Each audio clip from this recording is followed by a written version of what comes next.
நேயர்களே, நான் ஒரு வருஷமாக ரொம்ப நம்மளால் முடியுமா முடியாதுன்னு நினைக்கிற காரியத்தை ரொம்ப முயற்சி பண்ணிகிட்ருக்கேன்.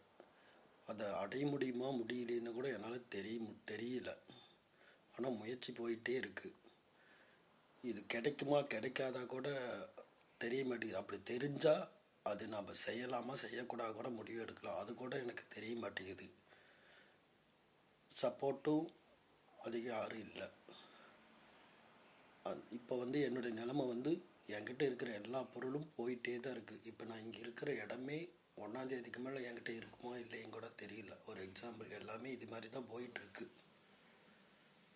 நாம் எடுக்கிற முயற்சி கரெக்டாக தப்பாக கூட தெரியல. இதனால் எவ்வளோ பிரச்சனைகள் ஃபேஸ் பண்ண வேண்டியதாக இருக்குது. ஃபினான்ஷியலில் கூட எல்லா விதத்துலேயும் இப்போ சூழ்நிலை ரொம்ப இக்கட்டாகவே இருக்குது.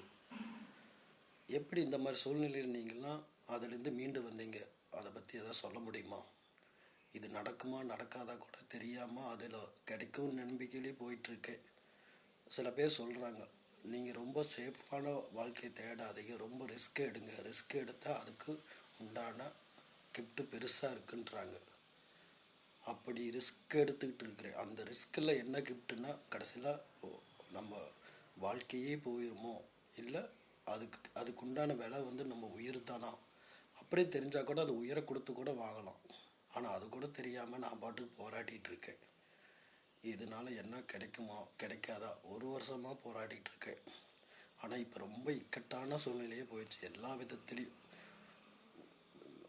மணி, கால்நிலை, சூழ்நிலை எல்லாத்துலேயும் இக்கட்டான, அதாவது வாழ்க்கையின் எண்டுக்கே போயிட்டேன்னா அப்படி தான் இருக்குது. வாழ்க்கை எண்டில் இருக்கிறேன்னா இந்த இடமே நான் 1ஆம் தேதிக்கு அப்புறம் என்கிட்ட இருக்குமா இருக்காதா. இது வாடகை தான். இந்த வாடகை இடத்துக்கு நான் இருப்பேனா இருக்க மாட்டான்னு கூட எனக்கு தெரிய மாட்டேங்குது. அந்தளவுக்கு நான் முயற்சி எடுத்துகிட்ருக்கேன். ஆனால் நான் எடுக்கிற முயற்சி கரெக்டாக இல்லையான்னு கூட தெரியல. இந்த 2K கிட்ஸ்க்கெல்லாம் அவங்க கூட கரெக்டாக ஒரு அக்யூரேட்டாலாம் பண்ணுறாங்க. ஆனால் நமக்கு அது தெரிய மாட்டேங்குதா, தெரியாமல் பண்ணுறேன்னா, வீம்பில் பண்ணுறேன்னா, இல்லை நம்ம ரிஸ்க் எடுத்து தான் வாழணும்னா, எல்லாத்துலேயும் ரிஸ்க் எடுத்து தான் வாழ்கிறேன், அதில் கூட இருக்குது. ஓகே, ஆனால் இப்போ பெரிய ரிஸ்க் எடுத்துட்டணும்.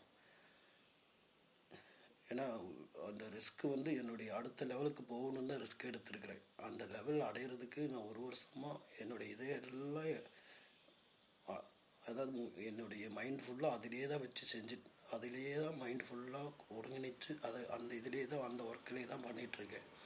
ஆனால் இப்போ ரொம்ப இக்கட்டான சூழ்நிலை போனதுக்கப்புறம் தான் நம்ம எடுக்கிற முயற்சி தப்பாக ரைட்டா அப்படியெல்லாம் அனலைஸ் பண்ண வேண்டியதாக இருக்குது. எப்படி இதுலேருந்து நம்ம மீண்டு வரமோ தெரியல.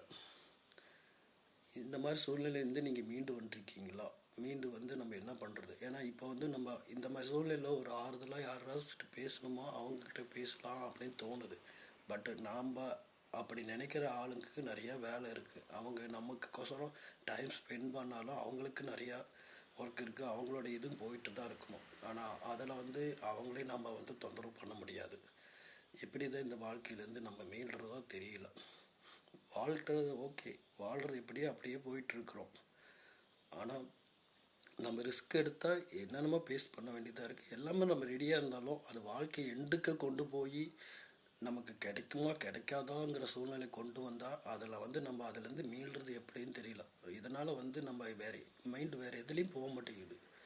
சரி, இது நமக்கு கிடைக்காதுன்னு அதை விட்டு நம்ம வெளியே வந்தாலும் அது நான் ரொம்ப ஆசைப்பட்டு தேடிக்கிட்ட அந்த எய்மை விட்டு அடையாமல் போயிடுவோனோ, அதில் தோல்வி ஆயிடுமோ, அப்படி தோல்வி ஆயிரும் முன்னாடி தெரிஞ்சால் கூட நம்ம அடுத்த இதுக்கு போயிடலாம். ஆனால் அதை விட்டுட்டு வரவும் முடியல.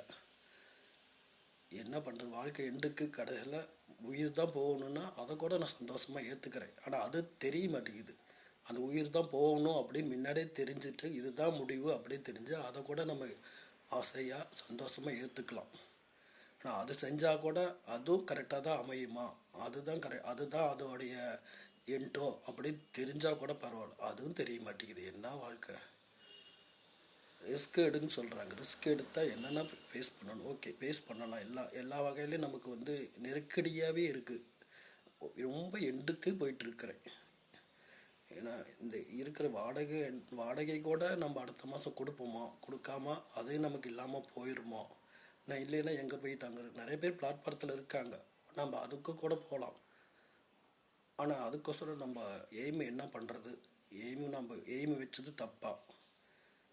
என்ன பண்ணுறது? நான் 18 வயசில் சொன்னேன், 18 வயசில் ஒரு ரூபா கூட இல்லைன்னா அவன் ஏழ்மைன்னு சொன்னேன். ஆனால் அதுக்கப்புறம் ஏன் பண்ணணும்? ஆனால் அடுத்த லெவல் போகிறப்ப நமக்கு சப்போர்ட் வேணுமா? அந்த சப்போர்ட்டை தேடி போகணுமா? அது கூட எனக்கு தெரிய மாட்டேங்குது. நம்ம என்னுடைய முயற்சியில் எல்லாம் பண்ணிகிட்ருக்கேன். நமக்கு என்னென்ன கேதர் பண்ணுறோமோ அது எல்லாமே செய்கிறோம். ஆனால் அதுக்கப்புறமா அது நமக்கு கிடைக்கிறதுக்கு இன்னும் என்ன பண்ணணும்? அதுக்கு என்னென்ன கிடைக்குதோ எல்லாமே முயற்சி பண்ணிகிட்ருக்கிறேன். ஆனால் அது கரெக்டாக ஓகே, எவ்வளோ முயற்சி பண்ணுறோம். அது ஒரு லெவலில் நமக்கு அடுத்த ஸ்டெப்புக்கு போனால் கூட ஓகே, நம்ம கரெக்டான ரூட்டில் போயிட்டுருக்கோன்னு தான் தெரியுது. நமக்கு ஒவ்வொன்றும் நம்ம செய்கிறது எல்லாமே கீழே கீழே கீழே ரொம்ப டவுனாக தான் போயிட்டுருக்கு. அப்போ அது கண்டிப்பாக நமக்கு கிடைக்காத ஒரு இதை நம்ம எய்ம் பண்ணி வச்சுட்டு நினச்சிட்ருக்குறோமோ?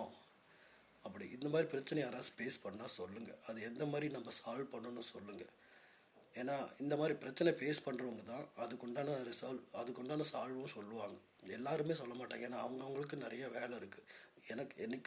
எனக்கும் வேண்டிய ஒரு நண்பர்கள் எல்லாம் இருக்காங்க. பட் அவங்கள நான் டிஸ்டர்ப் பண்ணேன்னா அவங்களுக்கு நிறைய லைஃப் இருக்குது. அந்த லைஃப் விட்டுட்டு நம்ம கூடயே அவங்க பயணிப்பாங்கன்னு சொல்ல முடியாது.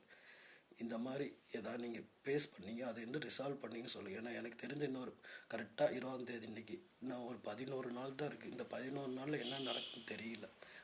இந்த 11 நாள் நான் அதையே ஃபாலோ பண்ணி பயணிக்கலாமா வேண்டாமா என்னால் முடிவு கூட எடுக்க முடியாமல் இருக்குது. ஏன்னா வேறு எதுலேயுமே ஒரு சாப்பாடு விஷயத்தில் கூட என்னால் கவனம் செலுத்த முடியாமல் இருக்குது. இது கொண்டு போய் விடும்னு சொல்லுங்கள் நேயர்களே.